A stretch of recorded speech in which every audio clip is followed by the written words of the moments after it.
Здравствуйте, уважаемые зрители канала Дом и сад Александра. В день публикации этого видео за окном настоящая зима, начало января.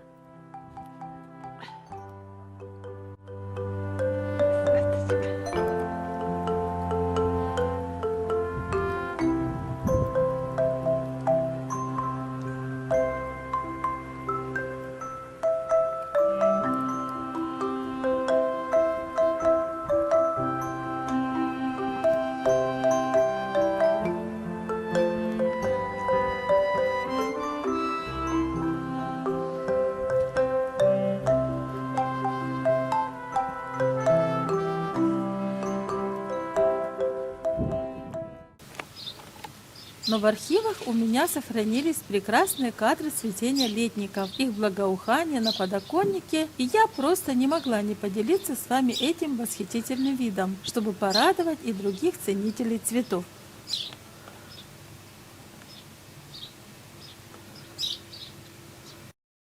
Ну, а теперь вернемся непосредственно к сегодняшней теме. Георгины – посадка, выращивание и уход – лучшие сорта георгинов для выращивания в саду. Также расскажу немножко и о подкормках. Почему сейчас? Ну, потому что только зимой у садовников есть время.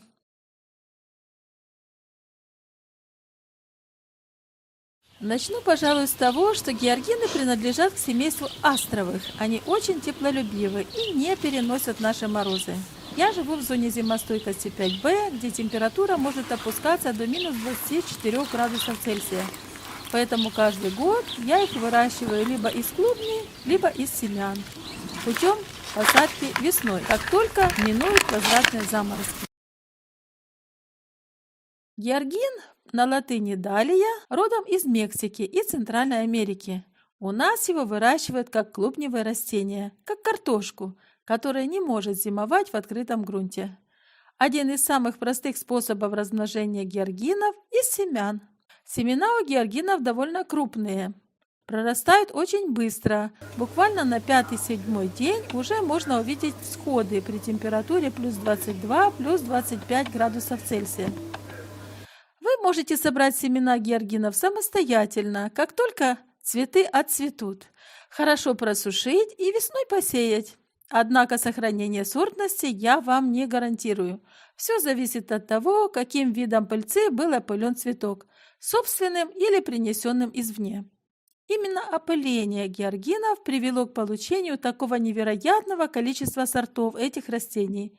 В мире уже существует более 40 их видов и более 1000 сортов.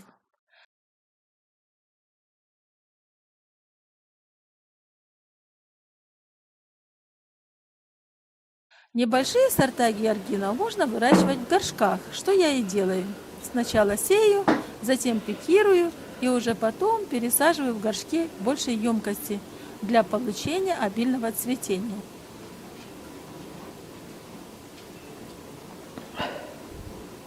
Для выращивания в контейнерах и горшках лучше всего подходят так называемые бордюрные георгины. Они тоже имеют клубни, но довольно небольшие, любят много солнца и обильно цветут практически все лето. Еще один вид георгинов, который я выращиваю, высокорослые декоративные цветы, у которых огромные соцветия.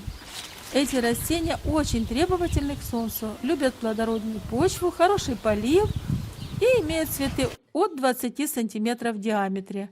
Некоторые экземпляры могут достигать даже 30 см, представляете, 12 дюймов. Клубни декоративных георгин я высаживаю в почву примерно в середине апреля. Перед посадкой желательно немного прорастить клубеньки, подержать их в теплом солнечном помещении, чтобы проснулись ростовые почки. Так вы ускорите начало цветения, которое приходится примерно на середину июля. Однако, в случае угрозы майских заморозков, первые ростки следует укрывать, иначе они могут отмерзнуть и растения будут очень долго восстанавливаться. Высота клубневых декоративных георгин может достигать 2 метров. Соцветия могут быть от 4 см и до 30 в диаметре.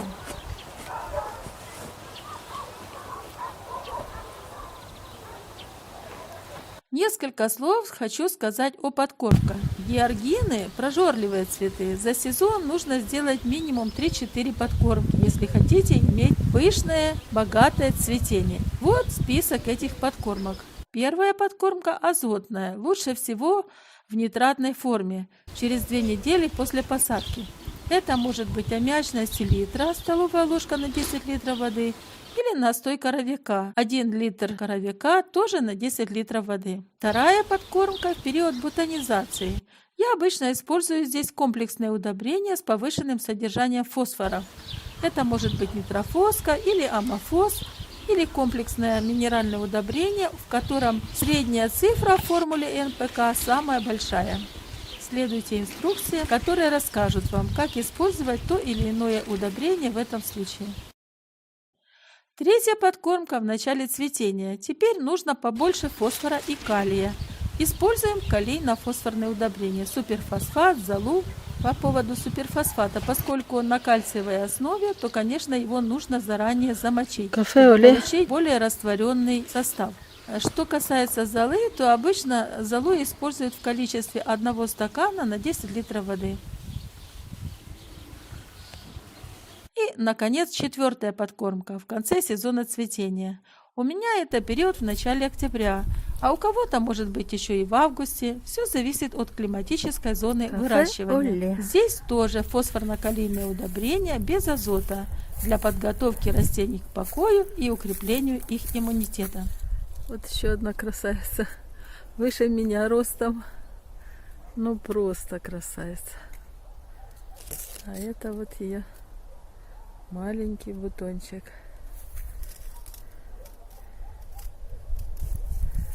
Такая вот. Так, и здесь еще одна. Посмотрите на эту красавицу. Сейчас пойдем дальше.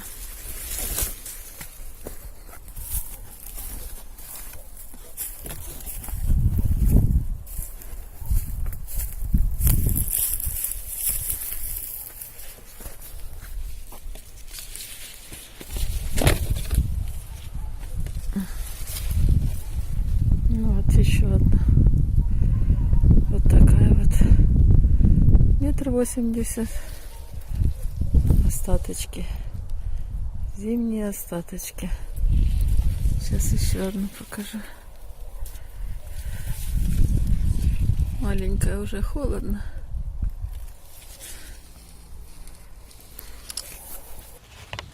Еще одна отличительная особенность георгина – его любовь к интенсивной срезке. Чем больше цветов вы срезаете, тем больше их появляется. Так что не ленитесь, стимулируйте цветение и наслаждайтесь красивыми букетами.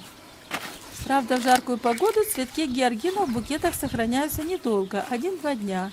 А вот с наступлением прохладных сентябрьских деньков эта ситуация исправляется. Стойкость в срезке повышается. Надо только не забывать менять воду в вазах с цветами почаще. Но если вы хотите еще больше продлить жизнь букета георгинов, перед тем, как поставить эти цветы в вазу, обрежьте стебель на 1 см и окуните его свежеобрезанный кончик на секунду в очень горячую воду, чтобы закупорить сокодвижение в стебле. После такой экзекуции букет георгинов будет радовать вас еще, по крайней мере, на несколько дней дольше.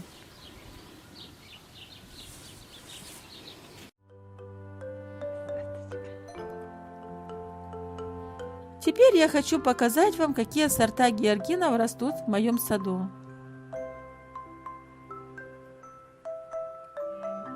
Кстати, несколько слов о том, какие георгины лучше всего подходят для срезки. Здесь отдайте предпочтение помпонным георгинам. Они имеют массивный стебель и плотную структуру цветка. Благодаря этому помпонные георгины хорошо хранятся в букете и хорошо переносят транспортировку. Пошла мимо, не заметила. Ну, вернемся к георгинам в моем саду.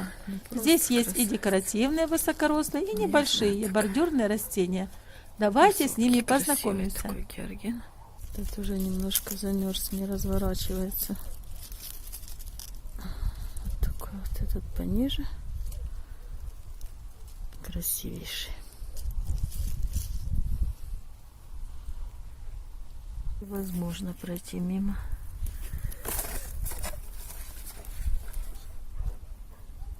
А были еще больше. Из-за холода цветочки стали меньше. Так выглядят георгины в конце октября, когда погода уже в предвкушении предстоящих заморозков. Вид у цветов в это время еще более привлекательный, чем летом. Ну, это на мой взгляд. Посмотрите, насколько они великолепны.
И, наконец, в начале декабря, как только температура воздуха приблизится к нулевой отметке, клубник георгин следует выкопать.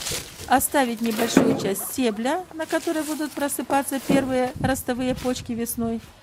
Внимательно осмотреть клубни, чтобы не было гнили, и отправить на хранение в прохладное, хорошо проветриваемое помещение до наступления весны. Пусть они немножко отдохнут после обильного цветения и приготовятся к следующему сезону.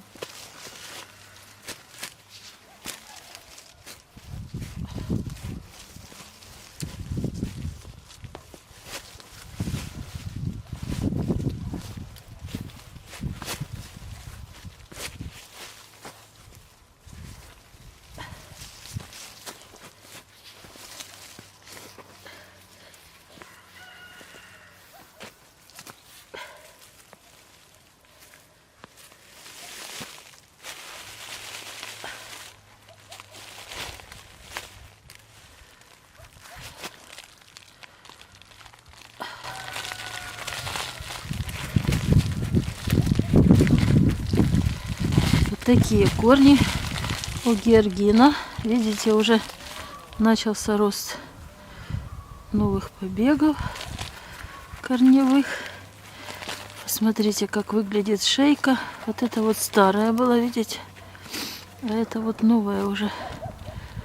Надо выкапывать, потому что идут заморозки.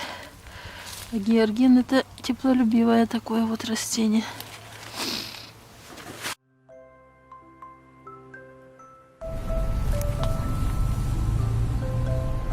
И я с вами хочу попрощаться на этой ноте, но ненадолго, до следующего видео.